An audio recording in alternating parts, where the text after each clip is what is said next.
Eric, how are you? Hey, how's it going, man? Not bad. Hey, thanks for joining me on the podcast. Yeah, no problem. It's kind of funny that it's taken me so long to get you on because I think anybody that is somewhat active in the GGSU Facebook group knows who you are. Oh, yes. I don't know if that's good or bad, right? Well, we'll let the discussion kind of figure that one out. That's It could right. it might be one of those where it depends on who you talk to. Exactly. That's true. Very true. Yeah. So the first question before we get too deep in to some of that fun stuff is how did you get started with the game of hockey? Oh man. So my dad taught me to skate. So we lived in a near like a cul-de-sac, right? Hmm. And he taught me how to rollerblade first when I was, I don't know, maybe around 3 or 4 years old. And then we actually lived close to a lake. And every winter it would obviously freeze over, and this is, mind you, this is in Pennsylvania, Hmm. and it would freeze over and he would teach me how to skate on this lake. And ever since I was really hooked. And yeah, that's kind of how I started, so really since the age of 3. Yeah. So you're three, and there's no organized hockey for 3-year-olds, not even in Canada. Oh no. What time did you, or what age, I should say, did you kind of get into organized hockey and kind of start down that path? I would say I was around 8 years old. Okay. And that's when, so it was only like in-house leagues obviously at that age, and there was a couple new rinks that were being made where we lived. And yeah, so I would say around 8 years old, and it was always a goalie. No matter what, I always wanted to be goalie. I saw the goalie pads on TV, and I was like, I want to be that guy. Yeah. When Well, and that was the next question is, like what brought you between the pipes, and it seems like, most of us, there was an old cartoon I saw that goalies aren't born, they're hatched. And I think it's right because most goalies I've talked to, you know, we just knew right away. We oh had never yeah, played the position, but we're like, that's where I belong. yeah, 100%. And my dad was always like, wait, you want to be this guy? And I'm like, yeah, that's who I want to be. He's like, oh, but the pucks hit him. I'm like, yeah, that's who I want to be.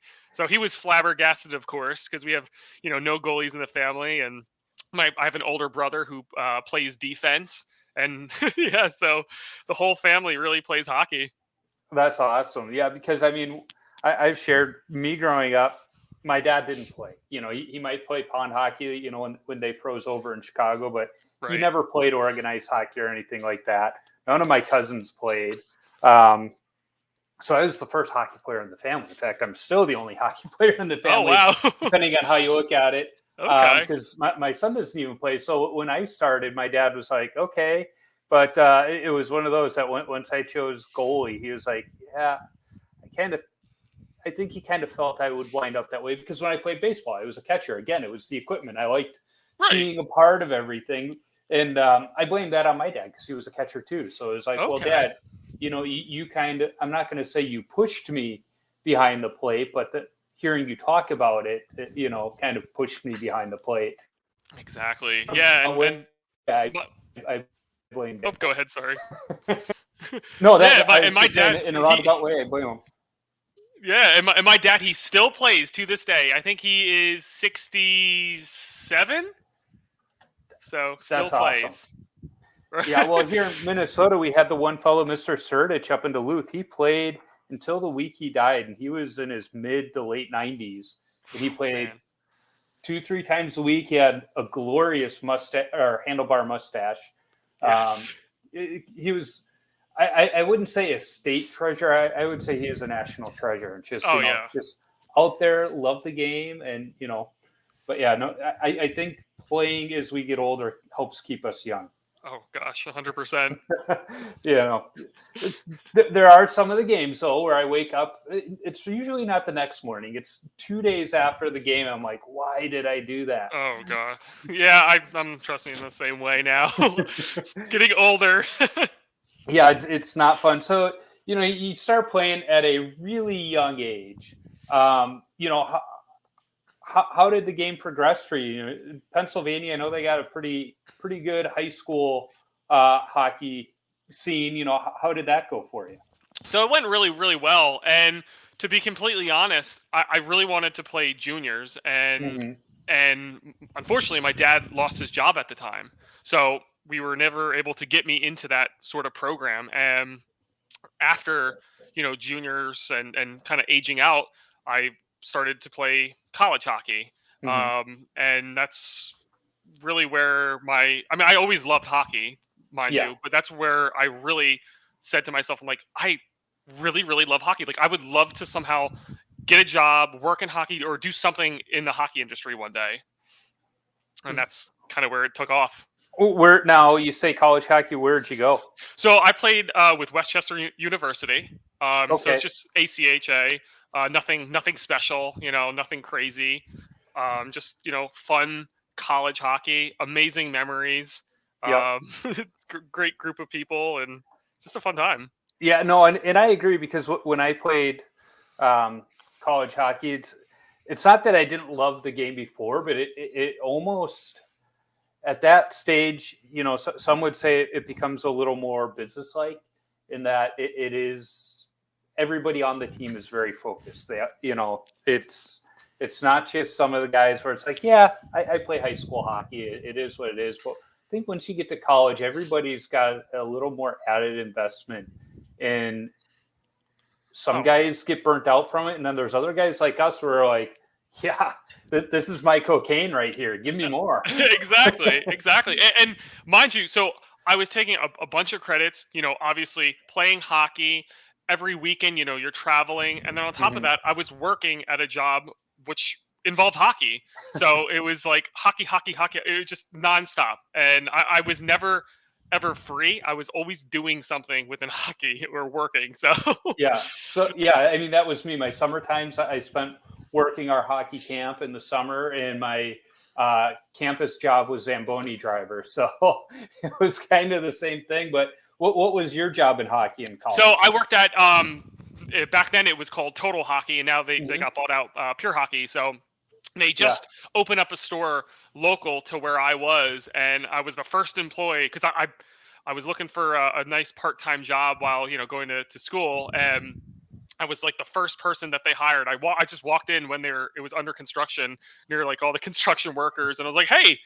Is there like a manager or anyone around here? They're like, oh, speak to this guy. They just came from, I think it was Chicago. I'm like, oh, okay. I walked over. I'm like, hey, can I get a job? They're like, oh, what position do you play? I'm like, I'm a goalie. They're like, oh, you're hired. Here, take this sheet. Yeah. So That's awesome. And what a better place to work when you're in college? Because I got to imagine they were somewhat flexible of your skating schedule then.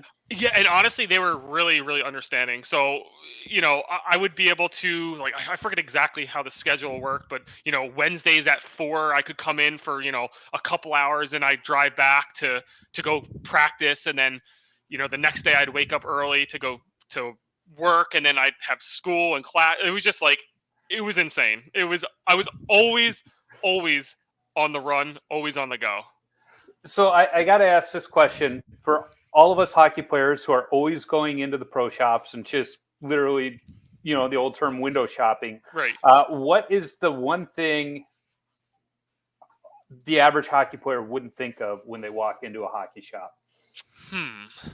As far as, give me an example. Like what do you I mean? would say, what do you wish the average hockey player would know when they came in, looking around at equipment and everything else? What should we know that we don't know when we walk in there? So I would say most people don't really know like sharpenings or like what a good sharpening is, because Mhm. everyone would be able to sharpen there, and a lot of people, they would come in and say, oh, my blade is messed up, and then you'd look at it on the like the scale, and it would be perfect.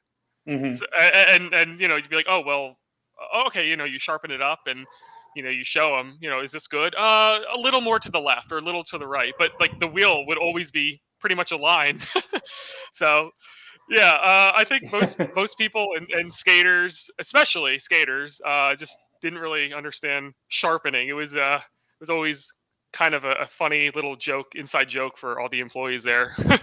Yeah, and no, it's interesting you say that because when I was in high school, I worked at again, always working in hockey. Is my high school job was skate guard, And we Right. had this tiny little pro shop at the rink, and the guy, I never saw anybody actually buy stuff in his pro shop. They always just brought their skates to Mm. him to get sharpened. And the only thing that I did see bought were figure skates, because the guy, he worked with Rydell in developing skate blades to where Okay. Olympians would send their skates to him to be sharpened. Like he was a skate sharpening guru. And I would literally just walk in with my skates, drop them off at the start of my shift. 45 minutes later, he was done with them. And the only guy that could ever sharpen my skates, and I could just walk right out on the ice and they were perfect. Oh yeah. And Oh yeah. the problem is, I never asked him what he was doing to him. I didn't ask, what kind of radius, anything like that. It was just, here you go. And Yeah. I would go out there, and then I got to college. I'm like, these are a little bit sharper than I'm used to. And they're like, well, how do you like them? I was like, I don't know. Just drop them off at the counter. Exactly. People would always come up and be like, oh, I just get a skate sharpening. I'm like, oh, what do you want, a 1/2 inch or 3/8? And they're just like, what?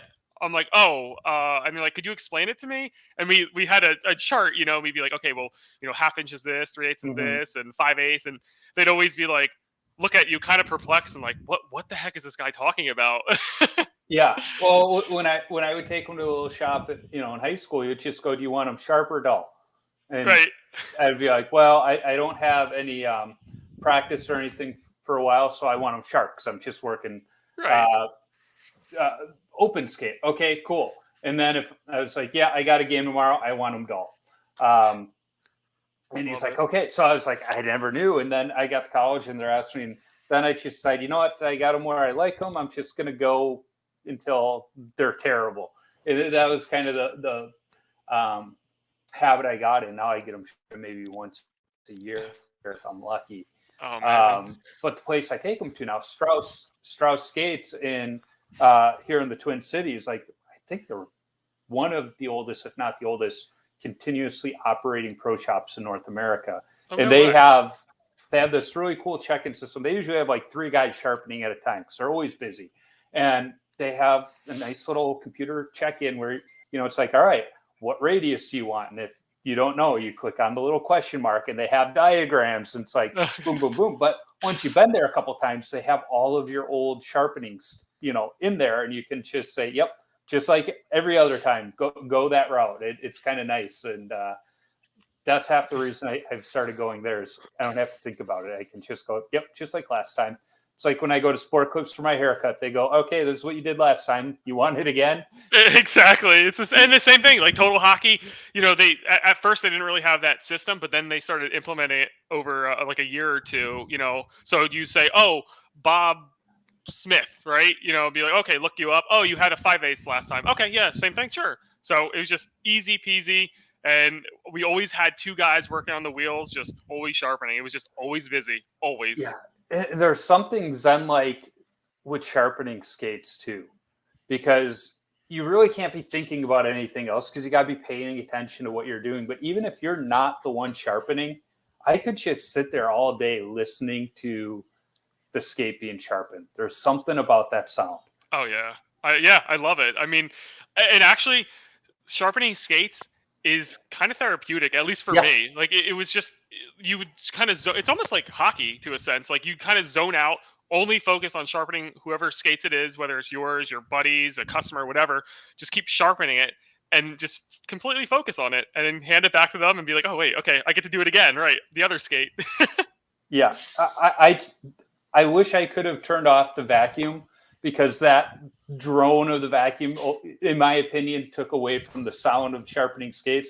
But at the same time, I knew you had to have it. It's like when I'm doing woodworking out in the garage. If you don't have that vacuum going, you're SOL, and you got a bigger mess on your hand. But it's like, God, if some sound engineer could just isolate that sound of a skate being sharpened and put it into like a white noise machine, many hockey players would pay for it. Oh, 100%. How many goalies would listen to that before a game instead of anything else? Exactly. No music, just sharpening. Yeah. I think we might be onto something there. That's right. $1 million idea. I love it. You heard it here. Yes, exactly. So, you're playing hockey in college, working, going to school, and then you get done and you know, somewhere along the road, you have this idea to start making sweatbands. Where the heck did this idea come from? So I'm gonna backtrack you a little bit. So after college, Mm-hmm. I said, I'm like, what do I want to do? I still wanted to do something in hockey, right? Yeah. And I actually got drafted by it's a to be honest, it's a bad league, but it's a semi-professional league. It's called the FHL. At least it Mm-hmm. was called that back then. And I got drafted to some team in Pittsburgh, and they basically moved people out. I lived there for maybe like 2 weeks, 3 weeks, and they're like, "Oh, you're going to be our starting goalie. You're gonna." They gave all these promises, and Yep. then at the end of these 3 weeks, they said, "Oh, by the way, we have no money, and we're going to fold." So I basically went back home, and I was just defeated at that point, and I didn't really know what to do. I was still, working. I'm like, what, where do I go from here? And I got a call that somebody, they just opened up. It's called the PPL Center, where the Mhm. the Phantoms play, which is Yeah. the AHL. And they said, "Hey, do you want to come skate? It's just employees, nothing crazy. Do you want to come skate with employees? It's at like 5 a.m, and it was an hour plus for me to drive there." And I'm like, "Nah, I don't want to do it." And then they tried again, and they tried again, right? And finally, I broke down for some reason. I said, "Okay, yeah, I'll be there." So I drove out there and I skated with the employees, but they had a couple of the guys from the Phantoms and then the assistant coach from the Phantoms that day, and they said, "Hey, you're decent. Do you want to skate with us at our practice?" I'm like, yeah, Yeah. sure, of course." So, and I did that, and I would say I did that for a good year. And I'm not going to say I was at every single practice, but I skated with a lot of the IR guys, injured, and just random things that they would invite me to. And it was, luckily, it worked out perfectly with my job. I was able to, get the leeway to do it. But yeah, that was it was really, really awesome, and that's what kind of, you know got me in touch with a lot of these professionals and whatnot. So it was a really, really amazing experience. Yeah. And then that definitely helped lead it where, because I got to be an e-bug with a bunch of ECHL teams too. Mm-hmm. Um, it was just, I mean, it was just an amazing experience. It really was. I mean, because to be honest, I'm not a professional by any means, zero chance. But to be a part of a professional organization for a day to, warm up with the professional organization and things like that, to be an e-bug, it was just amazing. Well, and it is fun. I've only had the chance to skate with pros in the summertime when I was in college, one summer, and it was kind of the same thing. I was skating at Rat Hockey, and a few of the guys were out there. Billy Zito, the Florida GM, he was a player agent at the time. It was some of his guys, and Billy would skate with us, year round. He was a fun guy to skate with, fun personality, and some of his guys started showing up, and they were coming out, they were skating with us, but them skating with us wasn't doing them any good. I mean, we had Father Murray, who was a 72-year-old retired Navy chaplain. Oh wow. We had another guy who had, in a construction accident, cut off 3 of his fingers. So, it's not like he was getting any good shots or passes off. And I can pick on him because we had Zanker, who, he had to wear his cage because the face was insured. And again, I actually interned for him that summer, so I can pick on him too. So these guys weren't getting any benefit out of skating with us, so that they get the ice time before us. And it was like the second week of it, I'm getting off the ice, and one of the guys is like, "Hey, we need a goalie tomorrow. Do you want to come skate with us?" Is like, "Let me think about it." Yes, I'll be there. Exactly. But then it was the rest of the summer I was just skating with them. And I think what was really cool is skating it, we as the goalie, we know and we feel like we don't belong in that locker room, that we're, the old Wayne's World, we're not worthy. But Exactly. once you're in there, like, the guys don't care. They're like, "Hey, we got a goalie today," Yeah, it's amazing. You're one of them. Yeah. I was just this poor college kid, working an unpaid internship, and these guys, I knew they were making millions because they were signing their contracts and it was showing up in the newspaper every day. But once you got in the locker room, you wouldn't know it by looking at any of us because we all treat each other the same. Exactly. And honestly, to be completely honest, the funniest part is when I got the text. So I originally got the text they said, do you want to be an e-bug for the Adirondack Thunder?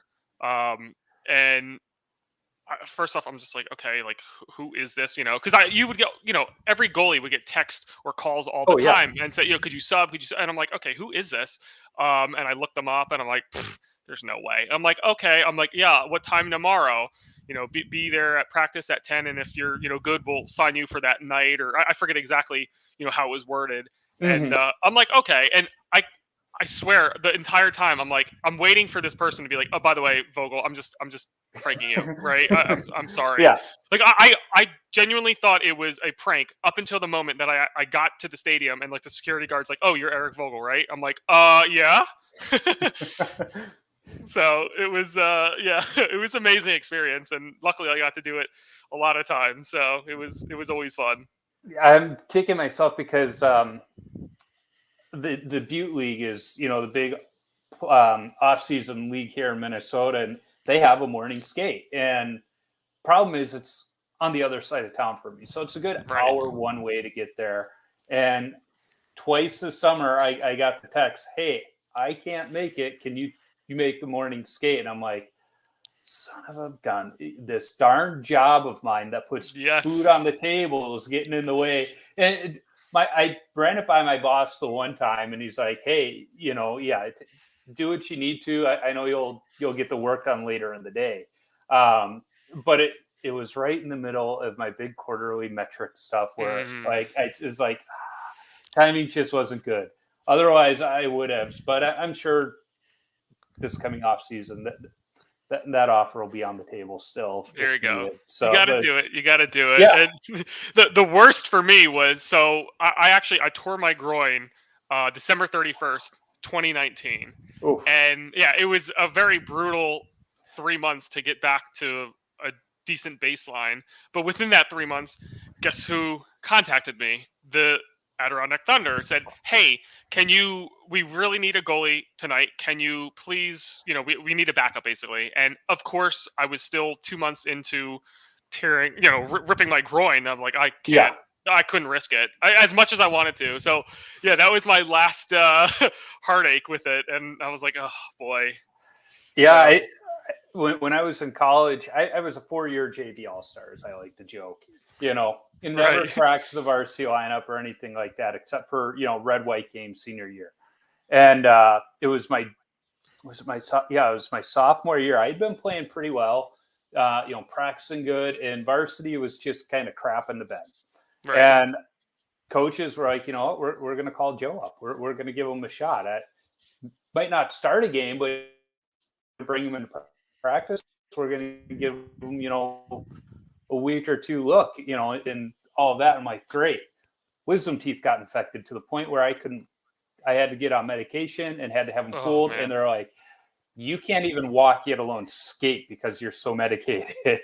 But the coach told me after the season, he's like, we were just about to, move you up to varsity. And it's like, son of a, like those little breaks, you never know when they're going to come, and, be the only one you get if you never know. You just never. But, and it's actually so go ahead. Oh no, that's all. What do you guys say?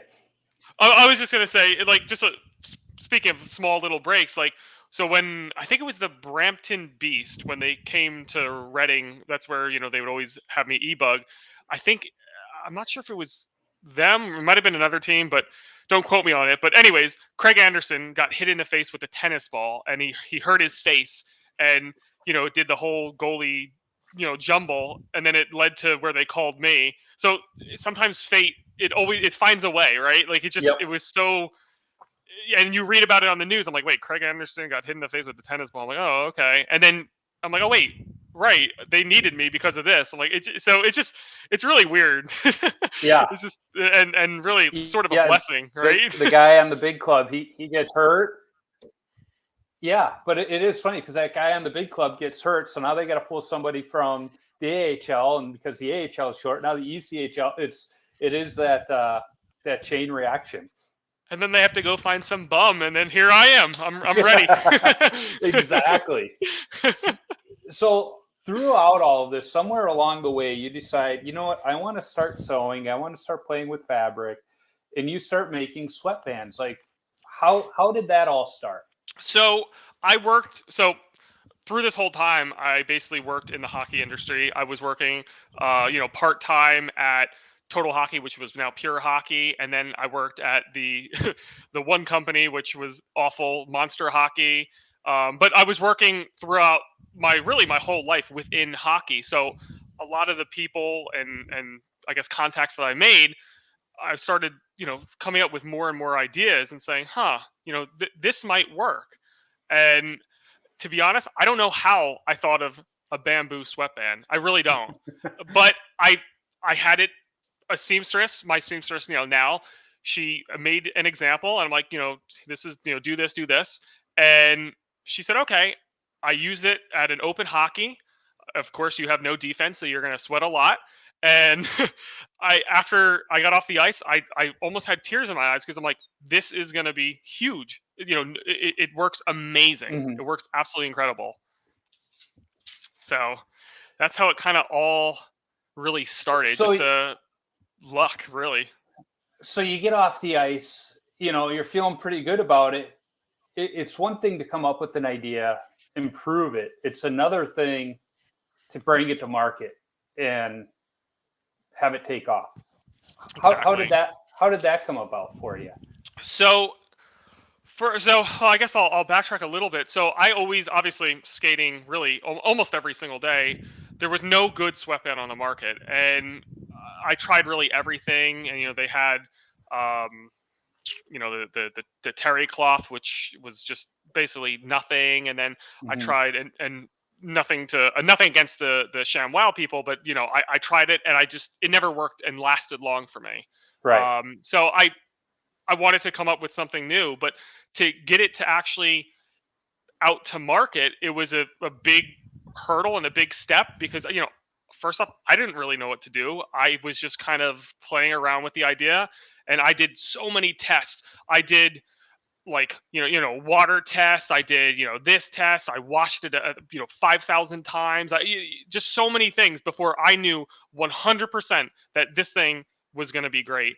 And completely honest, I put it right on GGSU. I said, and I made an Etsy account, and I put it on Etsy, and I said, hey, if anyone is interested, these are bamboo sweatbands.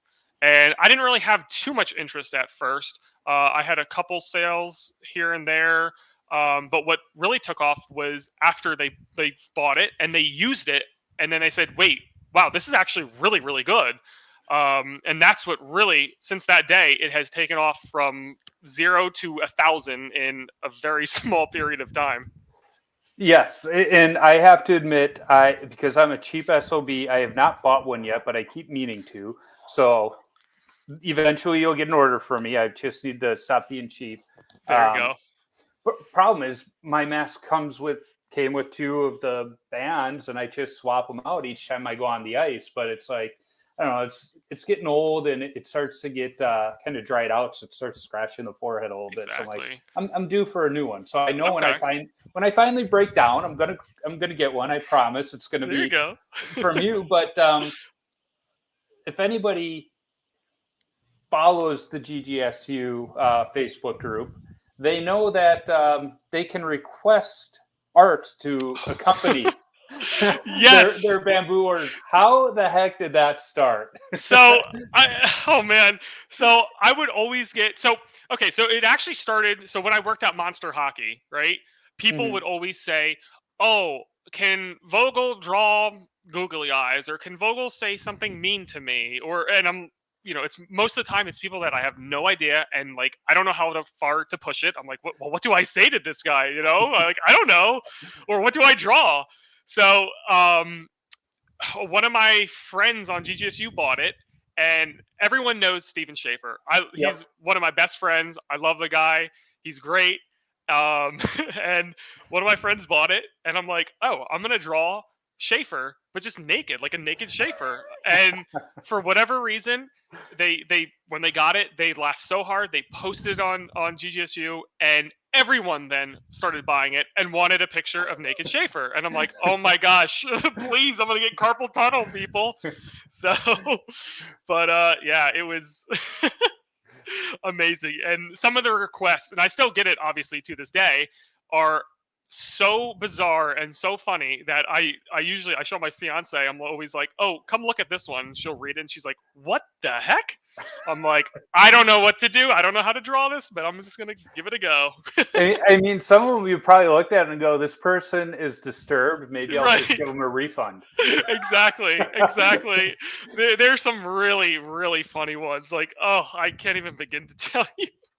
It's just crazy. And goalies have probably the best sense of humor in the world. So just seeing all these hilarious things of and I can't draw. I'm terrible at it. So of me trying to draw something, I'm like, oh my gosh, it's gonna Well, look like a 2-year-old did it.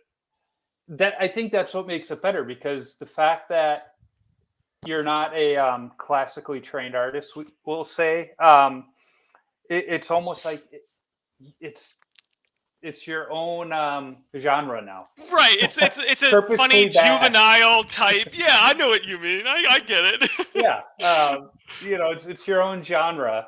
But it goes back to the monster days where people, like you said, that you didn't even know, like, why did they start asking for you to randomly draw these things? So it always in jujitsu, and I guess sort of in life, like I'm always teasing people, but not obviously not into Right. a mean, No, the way way or goalies matter. do. Just goal, yeah, just kind of teasing. And Schaefer. That's actually how Schaefer and I became really good friends. Is I made a funny post in GGSU in like 2000, oh my gosh, like 2012 or something, a long time ago, and he found it hilarious. And then we started talking and becoming friends because we have the same sort of funny type humor, and we would Mhm. always make fun of each other, and people see two guys saying terrible things to each other, and they're like they kind of want to get in on that, right?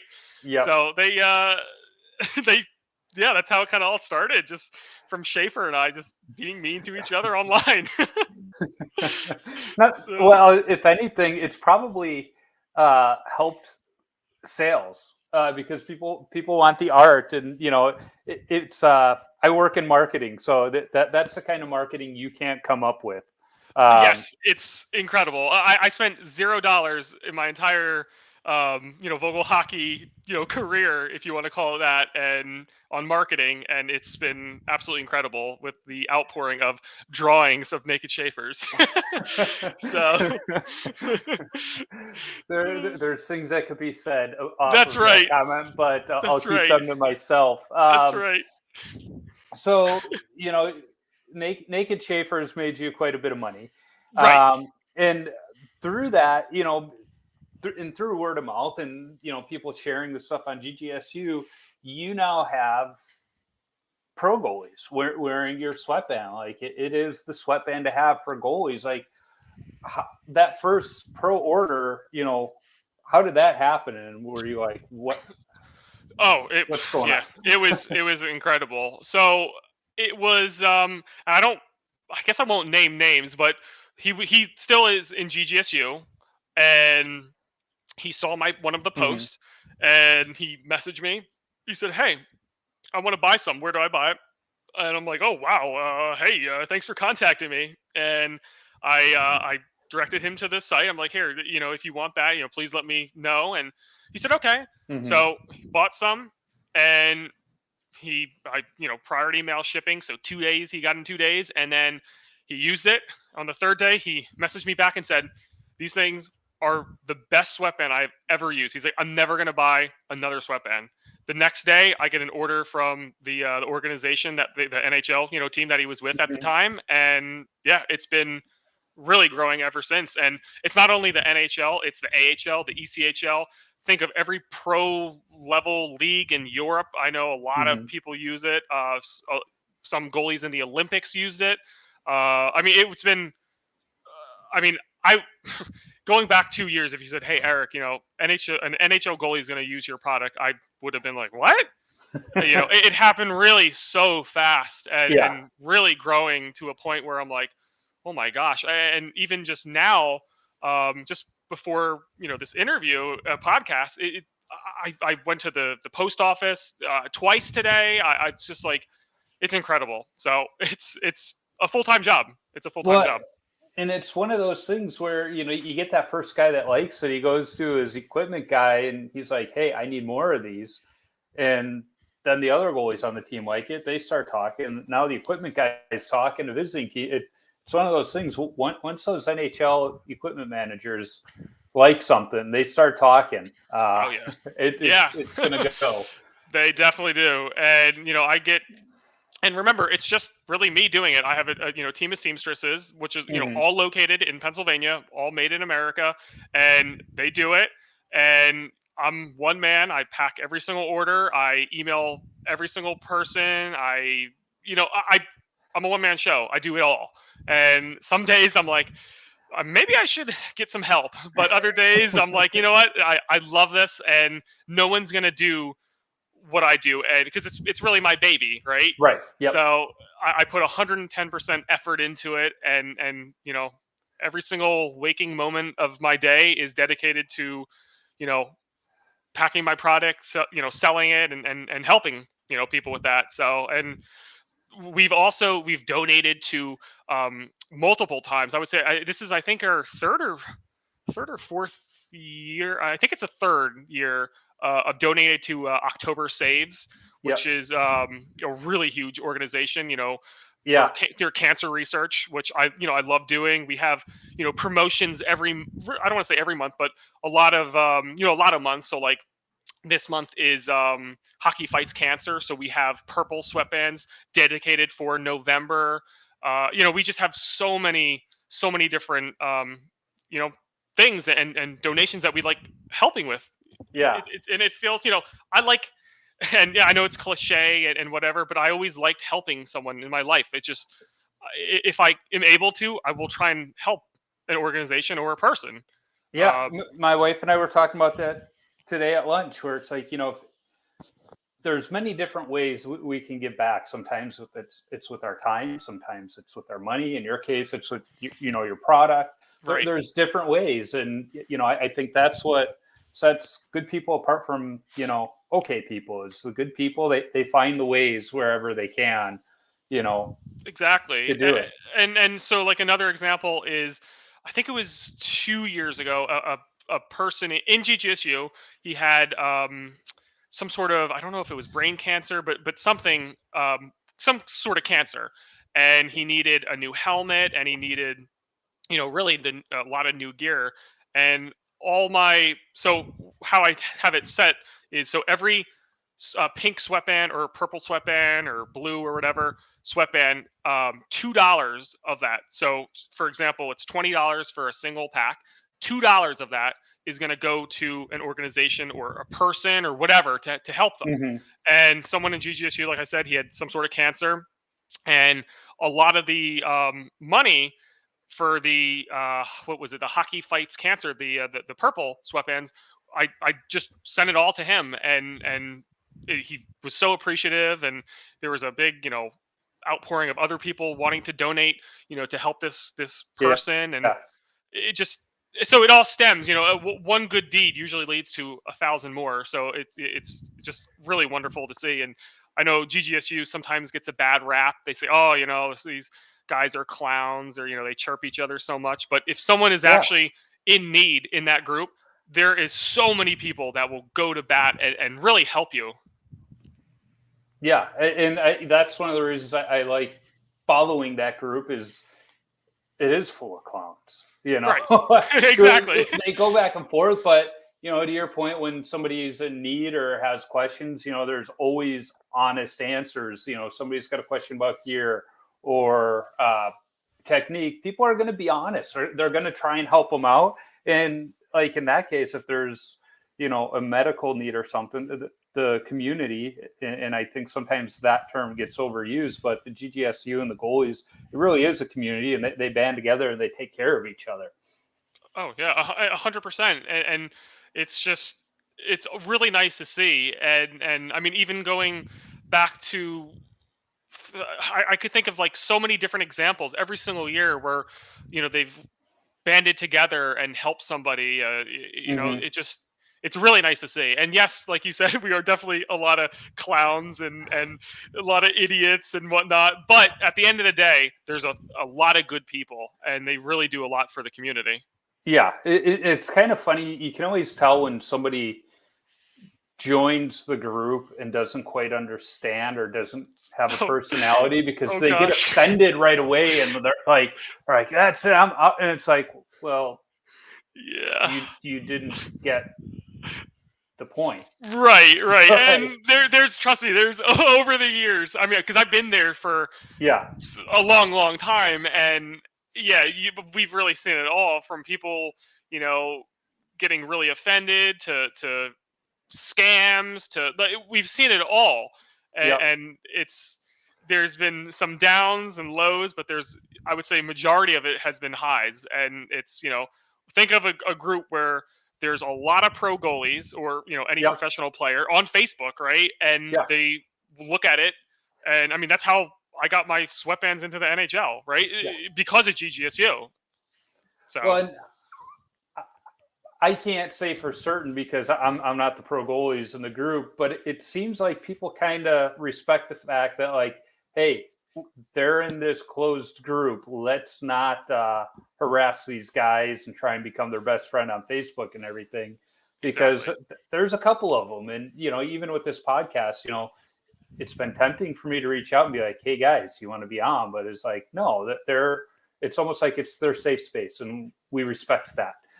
True, true. Yeah, and Uh, that's fair. And I think before, um, there was a lot of people that would tag the pro goalies and kind of annoy them, but mhm. a lot of people, and one, they've been, either blocked or banned, or a lot of people would step over their boundaries.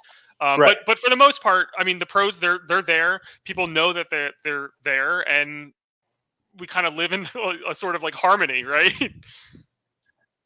Yeah, exactly. And it's always amusing when the topic of Trav comes up in the Oh comments that come out gosh. of there.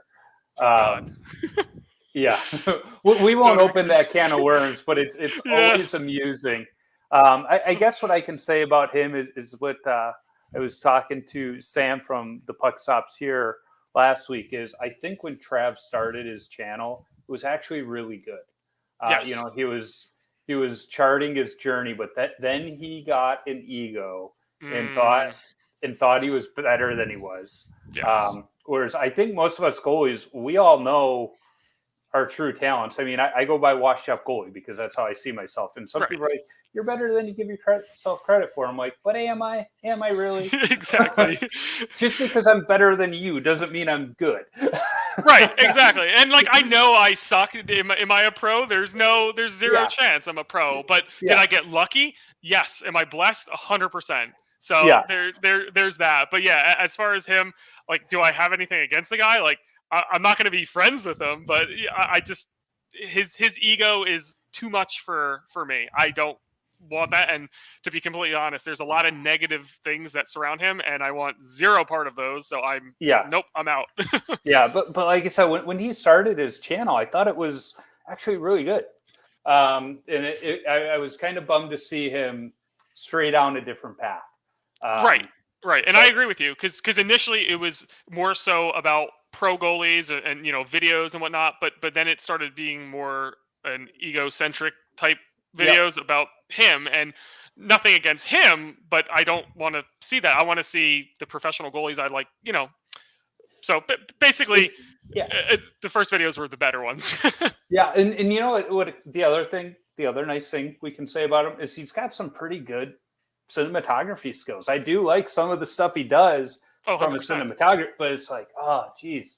Yeah. Um, But yeah, I mean, it's 2022. A lot of people with egos get famous these days, and I mean, Oh he's yes. found a way to make a living off of YouTube. So Yeah. I mean, God good, love him. more power to him. I mean, that's good for him, right? I'm Yeah, glad.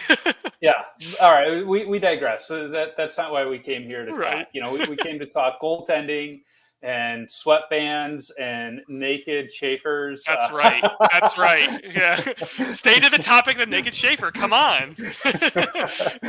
Exactly. So we've been talking a while, and I want to be mindful of time.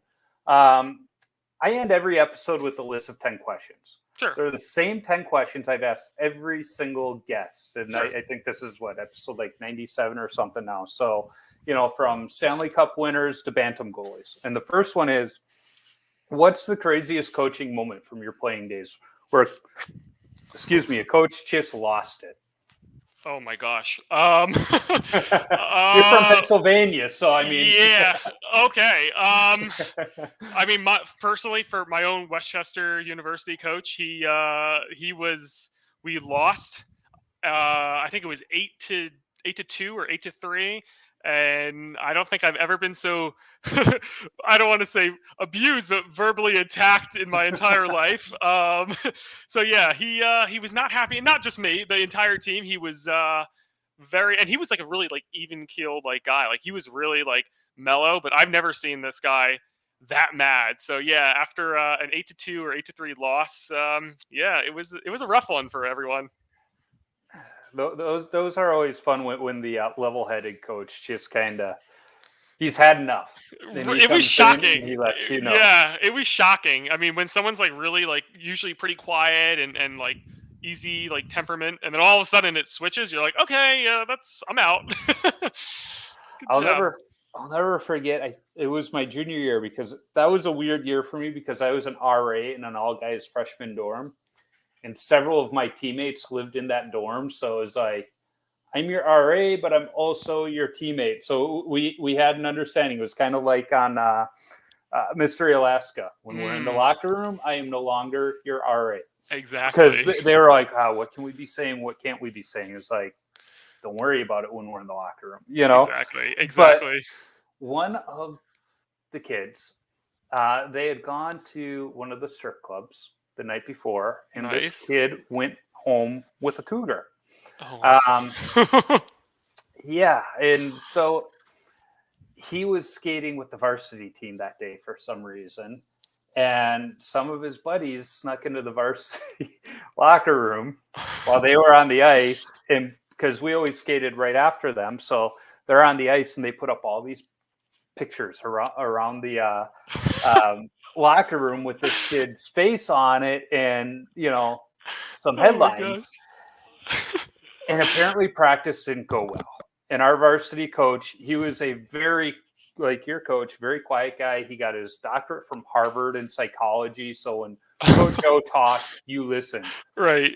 Well, he comes storming into the locker room. He's just fired up with the way this practice went. He starts laying into these guys, and they're all like looking around at these pictures taped to the wall like, this is not going to go well for us. And like, we hear it in our JV locker room as we're getting ready to go on the ice, and like the guys that put the signs up, they're just like looking at each other like, oh crap. We are like, they didn't know if they should start cleaning out their lockers at that point or what happened. But somehow Coach O didn't say anything about these signs. I don't even know if he noticed them because he was that mad. But he storms out of the locker room, and apparently the other guys like just turn around and start taking him off the wall so he doesn't come back in. Oh my god! But it was just like, oh yeah, that's like, incredible. Oh my gosh! Yeah, they're like, oh. And then this kid comes into the JV locker room. He knew exactly who put him up. He's like, why did you do that? Like, I'm trying to stay with the varsity team. Like, and they're like, we didn't know practice was going to go bad because like the coach never came into the locker room after practice. And exactly. Like, we thought it was, and a couple days later when everything blew over and we knew the coach, wasn't upset about that part. We thought it was hilarious. And of course, the assistant coaches that wound up walking in the room while Coach O was going off saw it, and they thought it was pretty funny. A couple days later, not in the moment, but not the moment, exactly. Yeah, right. Right. That's funny, and that's something you're going to remember. Love it. So, what is your favorite all-time goalie mask? Oh man, there's so many. I don't know what a good all-time favorite is. I mean, I could say that I really like. Oh man, this is tough. There's so many good ones.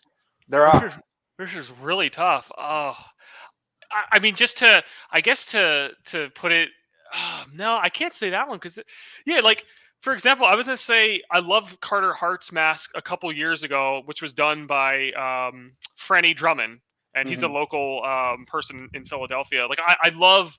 I don't like overbearing type looking painted masks, right? Same. Um, it's just too much. I like more simple and kind of like straight to the point. Kind of like the 80s, 90s era. Yeah, yeah, like all of those are just so good. It's just so Yeah. good. I mean, I can't. I don't know like a good specific one that I could say. This is my favorite. I mean, they're just. I love every unique looking like helmet. It just. I don't know. I think like I know like Franny Drummond. He does really really incredible amazing work. But if I had to guess and say it wasn't even an NHL goalies, it was a what was it? It was a stained glass window effect that he had for a goalie helmet, and it went like viral. This is Yes. maybe like 5 or 6 years ago, I remember that one. and it was honestly like it was incredible. Looking at it, I'm like, wait, is this like made out of glass? Like this is amazing. So if I had to maybe put like top tier, I'm guessing it's going to be that. I do love the Carter Hart's helmet. Maybe like 3 years ago, that was like one of my favorites. Another really good one that I loved was when he played with the Flyers, Anthony Stolarz. He had a Mhm. gritty helmet, which I mean, who doesn't Yes. love gritty? I mean, you have to go with gritty here. Um, but yeah, there's just so many old like from the 80s 90s like all those are amazing like those are all just incredible but the newer ones that have been coming out are just I love them. I just love them. Yeah. To me, each and every one is a work of art. And I've said on the podcast before, when I was in high school, I was taking an art class, and every opportunity I got, I based my project off of a different goalie mask. Right. And early on, my art teacher was like, enough of that already. Like, you can't do everything based off of hockey. And I said, well, goalie masks to me are works of art. And Yeah. so we had a discussion about it. And she's like, okay, I just want it to be a different one every time then. It can't be the same mask. I was Right. like, okay, challenge accepted. And so that we had an understanding, and from then on everything was a goalie mask. And like one of the things we had to do was we had to create a maze within a drawing. So I took Jeff Hackett's Blackhawks mask, Oh, and I nice. did the maze through that. Another time we had to do like a mosaic, and I think I did John Van Beesbrook's Panther mask for that. Right. So it's like different ones every time. And she's like, okay, and it got to the point where she looked forward to see what was next.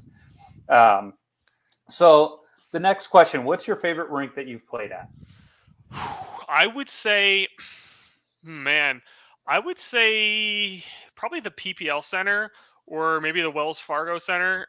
Those are just, I mean, obviously they're professional stadiums. The Mm-hmm. only thing, so I God, I skate on so many rinks, but yeah, I would have to say PPL Center overall. The Wells Fargo Center is just it's so hot. It's just so Yes. hot. All these professional stadiums are just incredibly like they're saunas really, but the ice was always perfect and it was just I just every single memory is just good there, right? So it's like a feel good moment. Yeah, and you talk about the heat. I mean, that's where your sweatbands come in nice, keeps that Oh sweat yeah. out of the eyes. But I get why it's so hot, because they need those lights to, TV and all that stuff. But it's like, Jiminy Christmas is that. It's you start sweating when you're even on the bench. Oh my Um, gosh, you 100%. know, yeah, it's crazy. But good ice and a bad rink goes a long way. Oh yeah. Like this week at my beer league game, we had a great Zamboni driver. I mean, he laid down a nice sheet of ice in that it wasn't wet or anything. You didn't have any puddles or anything, but he didn't use enough wash water. So he had all these grooves. It's like, Oh no. just a little more water and it would have been a great sheet of ice. But because of that, it was kind of a crap sheet of ice, even though he did a great job on, the ice making water. So being a Zamboni driver, there's two waters you put down. You've got the wash water, which is inside the conditioner, and that's supposed to fill in all the grooves with the snow it picks up. Well, it wasn't using enough of that. And then you have the hot water that we all see and comes off the back, and that leaves the nice smooth layer at the top. Right. And he was doing a great job with the hot water in the back, but not the wash water. And it's like, come on, bud. Yeah. Yeah, and it's surprising because I skate at the Super Rink where they got 8 sheets. That's where Team USA's women's team has their home out of. So it's usually pretty good ice there, but not this week. So wait, you said 8 sheets, right? 8? Yes. Oh my gosh! Wow. There's usually a debate. It's the largest rink in the world. There's another rink that tries to claim it because they got like some small rinks. But square footage ice wise, the Super Rink still has more ice. But yeah, it's 8 sheets of ice. They got 4 in the front, 4 in the back, and there's like a little bridge that connects them. Team USA skates there. Bethel University, which is a D3 team, skates there. A couple high schools skate out of there. But for me, it's nice because they got a great men's league run through the Minnesota Wild out there. And there's like 12 different divisions. Each division has, I think, at least 6 teams in it. I think my division has 12 this year. It's nice. I mean, we've had 9:00 ice time every Sunday night. So because they have so much ice, it's not like we're skating at midnight. Early bird special. I love it. Yeah. It's like I was talking to one of my buddies back in Chicago. He's like, God, I'm so jealous of the early ice times you get. And it's like, yeah, sometimes in our winter season after the high school season ends, because here the Minnesota high school hockey tournament that ends mid-March, I think it is usually. Okay. Once the winter season's over for them, some of our games are at like 5-6 o'clock at night, which is amazing. It's almost hard to get some of the guys out to those because they're like, it's too early. I forgot about it. Exactly. But there is a brewery right across the street. So usually after those early games, we go to the brewery and have a few beers. Okay, count me in. I'm coming. Yeah, it's a good place to skate. And then, for those 9:00 games, sometimes the guys will go to the brewery before the game because they got really good burgers too. They'll go to the brewery, get a beer and a burger, then they'll come to the game, and then we'll have another beer in the locker room after. But yeah.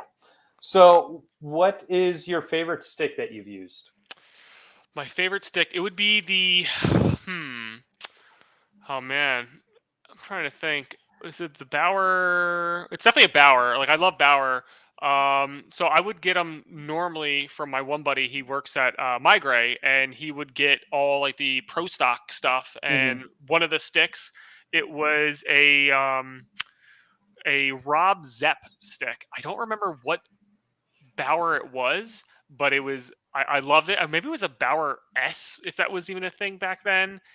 I'm trying to think of what it.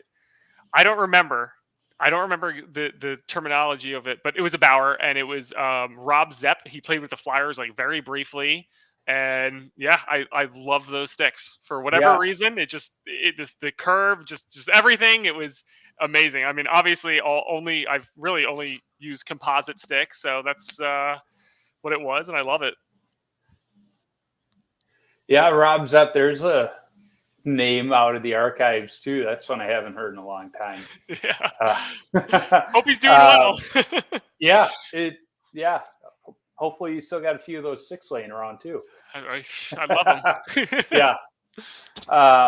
And those pro returns are great. I love places like Pro Stock Hockey and whatnot that make it easier for us to get some of those sticks that you're just not going to find when you do go to the local Pure Hockey. That's how I got my last 2 sticks. I got a Vaughn foam core, which I absolutely love, and then I saw they had a Colin Delia trigger grip, and I've been wanting to try one of those, but I'm too chicken to cut it out myself, so I picked that one up, and I absolutely love it. And now if I find a stick that doesn't have it, hey, I got this one that does. I can set it on top of the new one, get the router out, do it perfect. So I'm comfortable now. There you Um, go. yeah. So what is your favorite youth hockey memory? Oh, favorite youth hockey memory. I think I was 8 years old, and they asked me to be in the All-Star game, and I was in the All-Star game. We got our ass kicked, mind you, but I was in it. It was just a really cool memory. I remember all my friends they came, and it was just such an amazing moment. I mean, I wish I could go back to it, right? Like I Yeah. always think of it. I'm like, oh man, not a care in the world, just playing hockey.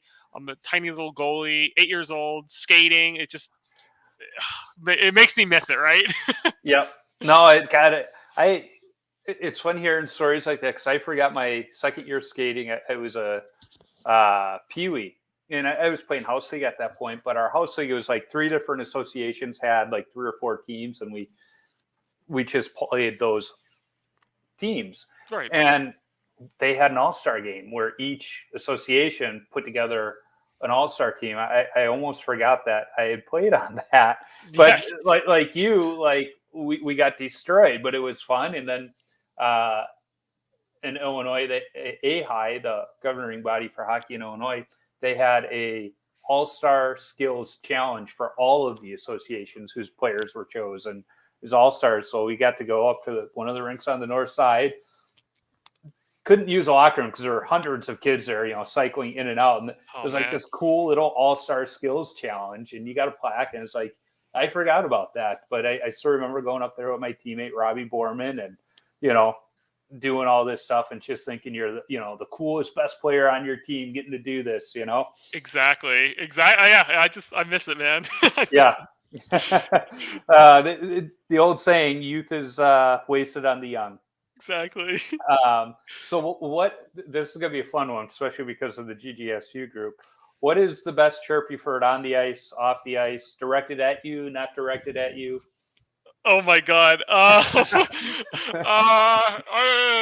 I don't know if I could say any of these. I've heard I think I'm probably one of the most chirped people in that group. Just I don't know why. I guess it's just maybe I give it out and I take it really well. I mean, just you could really say anything to me. Don't really care. I'm dead on the inside, so it's cool. Yeah.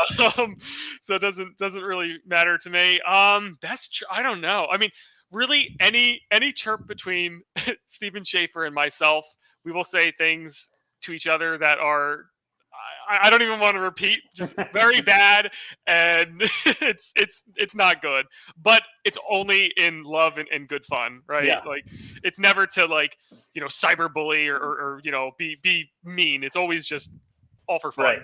and Yeah. only do it to people that could handle it. So that is how my sister and I are. To the point where something's wrong when we're actually saying nice things to each other. exactly. And we've been nice to each other this year because my mom passed away. So it's I'm very sorry. we kind of feel like, I don't know, this is one of those times where it's weird to be mean to each other. Right. Stages. But for so long, my wife's like, why can't you guys be nice to each other? Why don't you like your sister? I'm like, I do. She's like, but you just called her some horrible, evil, vile names. So it's like, yeah. And she called me some back, and we're cool. Exactly. She's like, I don't get it. There's something wrong with you guys. It's like, I'm not saying there isn't. I'm just saying that's how our relationship is. Exactly. And like sometimes, my fiance, she'll, hear me because, Schaefer, he'll call me or I'll call him or whatever. And she hears me talking. She's like, why would you say that? I'm like, oh, we're just kidding. She's like, is that what men do? I'm like, yeah, this is just like, we like each other, we're this is just kind of chirping, back and forth. She's like, "Oh my gosh, Yep. You guys are crazy." Yeah. Well, yeah. The meaner we are, the nicer. It means they're that much more important to us. Exactly. And I've said it many times. If you walk into a hockey locker room and the team isn't picking on you, that means they don't like you. Exactly. And inside the locker room, obviously, nowadays 2022, it gets a bad, rep of, you can't say this, can't say that, but it's all usually in very good fun, and you're kind of you're taking it, but also giving it back. At least that's the way it should be, right? So yeah, my team that I skate on, it's mostly firemen too, so it's a little bit worse in that regard. So whenever we get a new guy on the team, they come in the locker room and we're all like, we got to be quiet for a minute and figure out if we can say these things around this person or not. Exactly. And we'll kind of look around, find out, who invited this guy on the team. Be like, so do they fit in with the team? And they're like, oh yeah. And we're like, okay, cool. Exactly. Then they start dishing it out because God, yeah, we had one guy come in the locker room and we're like, ooh, because the way his face after a few things were said, and we're like, do we need to censor ourselves? What's going on? Right. Is this going to work out? And then he's like, no, I wasn't prepared for this, because he's like, I thought it was going to be bad, but I didn't think it was going to be this bad. Exactly. Oh man, I'm so glad, just the stuff that we say to each other. I'm very glad it's like not out in public, or the crazy stuff. That it's all in good fun, and it's goalies just being goalies. Half the time, I think the signs in arenas saying no cell phone photography or videos in the locker room, this and that. They claim it's because they don't want accidental videos of guys or players changing or anything like that. I think it's really because they don't want the cancel culture to find out what really happens in the locker room. Oh, 100%. 100%. Yeah, that would be bad. Yeah. They can say it's because of the possibility of capturing somebody changing, but we all know that's not true. Exactly. And to be completely honest, a lot of for GGSU, I don't even really chirp too much on it, just for the cancel culture aspect. Like I have a business, right? And I don't want to be associated with anything like that. And even just trolling and, attacking Schaefer, for example, my friend, if someone looks at it and screenshots it and takes it out of context, I'm like, it's just not worth it. It's just not worth it. Right. So, social media can be the best thing and the worst thing at the same time. Exactly. So the next question, what's the worst post-game beer you've had? Oh my gosh. I would say it was, I think it was a Molson, but it was like a skunk Molson. It was like, I don't think I've ever thrown up as much as that. So it was after a really long, hard game, and I was parched. I was really thirsty, and so it was in this guy's bag. He's like, "Oh, you want my beer?" I'm like, "Yeah, it's fine." I drank it, and like when you drink it like really fast, you're not paying attention to the actual like flavor. Yep. And around 75% done, I'm like, wait, this doesn't taste right. And I'm like, dude, where was this? He's like, oh, it was in my bag. And mind you, it was the middle of summer. He's like, oh, and I'm like, where do you keep your bag? He's like, oh, it's just in my car. I'm like, are you kidding me? Yeah. So oh my gosh, I threw up. It was bad. I got so sick from that. It was disgusting. This week, one of our guys brought a Goose Island sampler pack. He thought he picked up the regular 3-1, not realizing he grabbed a sampler pack. Well, there was some beer that had like berries or something in there. I don't know. As I say, some kind of beer that required an umbrella, and my beer shouldn't require an umbrella. Well, one of my teammates, he didn't even play because he was getting over an injury, but his nephew was playing, at the rink next door. So he's like, I'll just stick around for our game too and drink the beer. So he grabs one, just takes a big drink, and he goes, what the hell is this stuff? Right. Looks at it, he's like, anybody want a beer with berries in it? And we're like, no. So he just takes it right over to the drain, puts it right down there. It's like, nope. And the guy that brought the beer, he's like, I'm sorry, I told you to pay attention to what you're pulling out of there. I love it. I love it. And actually, so speaking of beer, I've been recently having, and I think it's in Minnesota. I forget where the company is, but regardless, it's called Mead, and it's honey-based. It's not, what was like fermented honey, basically. Yeah. So it's just water and honey. And surprisingly, I never thought I would like it. Like I like beer. I drink wine, beer, whatever. Like really everything. And I bought the Mead, and I'm like, wow, this is really good, and it's really refreshing, especially after hockey. We actually have a meadery, that's what a mead brewery is called. Meadery, Meadery. not too far away from us. I haven't had any, but if put in front of me, I would try it. Yeah, and just get like the plain one if you eventually Yeah. get to it. Just, like because they add like berries and stuff like that. Yep. I'm not really into. But if it's just like water and fermented honey, it's actually surprisingly, I never thought I would like it. It's really good, really refreshing after hockey. It's just like a good kind of like chill out type beer. Yeah. So No, not really beer, but mead. Yeah, it is something different because for a while, I was brewing my own beer, and then one of my professors in college actually made his own mead, and this was after I was in school. And Right. so one of my buddies is like, I need to get you two together, and we need to have a party. Oh yeah. But yeah, so I know what mead is, and it seems to be growing here in Minnesota. I mean, this hard cider thing kind of was a crazer for a while, but that seems to be dying down almost to where you don't hear about it at all anymore. Now you got those hard seltzers. Hard seltzers and mead are kind of the it thing now. There you go. Where me, I like craft beer, so bring me some of those goofy ones. But after a game, just bring me a cheap domestic light beer. I'd be happy with the Yingling because I really like that. I think because we can't get it in Minnesota, so I think it's the forbidden fruit. I think that's why I really like it. Very local to me. Very local to me. It's amazing beer. Yeah, whenever I go visit my dad in North Carolina, we go up to the Legion, and they have about 4 options for beer there, and Yingling is as craft beer as it comes there. So that's what I go with. There you go. I love it. So when you tape your stick, do you go heel to toe or toe to heel? I go toe to heel. Toe to heel. All right. You are in the minority. So I got to ask, why do you go toe to heel? I think it's just out of habit, right? Like, I don't know.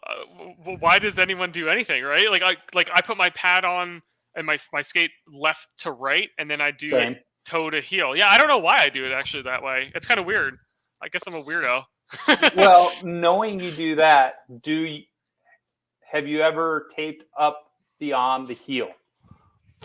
No. Okay, because I know when I talk to a lot of older goalies, us goalies that started back in the days of wooden sticks, you almost had to tape that heel to keep it from getting too waterlogged. And I'm guessing as we get more and more younger goalies who've never had to even think about that because all they've ever used is composite sticks, we're going to see more and more of them that go toe to heel.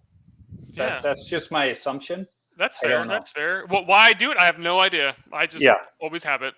Well, at this point in my taping days, that's where I'm at now too. But I still do that above the heel. And for me, the biggest reason I start at the heel and not the toe is if I'm going to mess up, I'm going to mess up at that heel. Right. Okay, that's fair. So I rather have to redo a little bit versus the whole blade. That's fair. That's fair. Yeah. So what is your favorite number to wear and why? I would say my favorite number to wear is 88, only because my favorite hockey player of all time was Eric Lindros growing up. I was going to say Patrick Kane. Oh, no. The Flyers are already down and out. Don't hurt me more. But so 88 was always my favorite number growing up because Eric Lindros. I loved Eric Lindros, and being a lifelong Flyers fan of disappointment, I should say. It was just always Eric Lindros. So 88, yeah. Well, those Flyers teams of the 90s were so fun to watch, too. They really were. I mean, that's what also helped build up my love for hockey, right? You turn the TV on and you'd see your favorite player wearing your jersey, 88, and you're like, wow, I see that connection. So it was amazing. And yeah, but I just miss those somewhat decent Flyer teams. Yeah. And R.I.P. they were so good that it seemed like every time you turned on ESPN and Gary Thorne, it was a Flyer game. So it's like when I think of 90s hockey, like those 3 things together just scream 90s hockey. And so many nights watching hockey with my dad in those 3. Oh yeah. together. And now when you think of the Flyers, you just think of losses and sadness. Although I love that they hired John Tortorella. I Like, agree with you. I 100% agree with you. I think it's a very good choice. I know a lot of people were against it and yep, say, "Oh no, it's just stupid." But if you want to turn a really bad team around, hmm I think he can do it. yeah, he can do it. It's your only chance. I mean, they had a really good start, but now they're really petering out. But that's expected. I think, and I said it in the get go that they're going to probably be the worst, if not, maybe one or two from the bottom. But they're going to be one of the worst teams in the entire NHL. Yeah, They're terrible. They have no one on their team. yeah, So they're going to be fighting with Anaheim, Chicago, and Arizona for the bottom. exactly. Which I'm a Hawk fan. I grew up in Chicago. The Blackhawks are my team, and my ex sister-in-law, her sister's husband was from Philly. So when the Hawks were in the finals against Boston, my wife asks him, she goes, "So who are you cheering for in this Stanley Cup final?" And he 100% serious goes, "I hope both of their planes collide in midair." And it's like, yep, you Yep. epitomize the Philadelphia fan right there. That's right. That's right. We're not all bad, I swear. There's some good No, people. There's some yeah, good. but it was funny. Like my wife's like, "Oh, that's funny." He's like, "No, I'm dead serious. I hope this happens." It's like, yep, special that's special kind of person you are. that's definitely Philly in a nutshell. Yeah, I can give you that. but sends his kids to Catholic school and goes to church every Sunday. Exactly. Exactly. uh, so the last question: what advice do you have for young goalies? I would say just never give up. I know it sounds stupid and cliche, and just kind of going off of like my life and kind of my story. I was told you can't do it, whatever, and I kept doing it. And I was with an FHL team. They folded. I came home. I was like, what do I do now? Yeah, Just really never give up because you just never know. And never try and turn anything down. If you get a request and say, "Hey, can you come out for such and such?" Let's say you have friends over, you want to, hmm play Xbox or whatever. I would say that stuff can come secondary. You should go out, make the choice to really show them that you really care, and whether it's a men's league or a junior hockey sub or really whatever.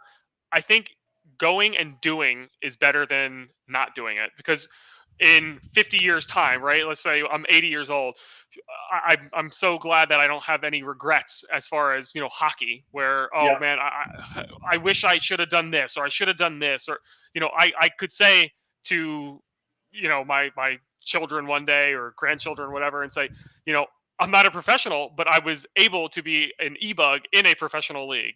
yep, uh, you know so it was, yeah.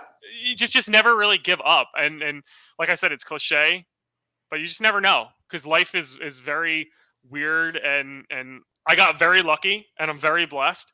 And doing a lot of the ECHL and a lot of like e-bugging and whatnot, it helped further my career, not only hockey wise, but now business wise. I know Yep. a lot of people, and it really helped. Well, and I'm going to amend your response there to never give up and always buy Vogel sweatbands. You know what? I love it. Maybe new logo. That's Yeah, perfect. yeah. You can tell I work in marketing, right? That's right. That's right. My dad was a marketer, so it's a little bit within me. So Yeah, there you go. Well, Eric, where can folks find you on social media, and where can they find?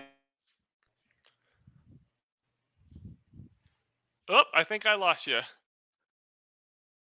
Did you? Oh, there you are. You Oh, there? Oh, I said, okay. There where we go. can folks find you on social media? Yeah, I'm here. Yeah, Okay, there we go. where can folks find you on social media, and where can they get the sweatbands at? So you could find me. You could just look me up on Facebook, Eric Vogel, and just add me or shoot me a message. Or if the easier way, if you want to just go to vogelhockey.com, you could just go on there. There's a bunch of different options, a lot of different colors, thin, thick, super thick sweatbands. You could just really anything. And we have bamboo socks now, and yeah, it's been a pretty awesome time. And I'll make sure to put the links in the show notes too, because goalies are lazy. We don't want to go searching, so Exactly. I'll make it easy. But thanks for chatting. It's been fun. I'm glad we got a chance to do it, and I'll have to put the link in the GGSU group when Cisco's live. Oh, perfect. Oh, I'm sure they're gonna love this. Yeah, I'm sure I'll see a spike in downloads. Oh yeah. I love it. Yes. Well, again, thank you. I appreciate it. Thank you so much for having me. All right. You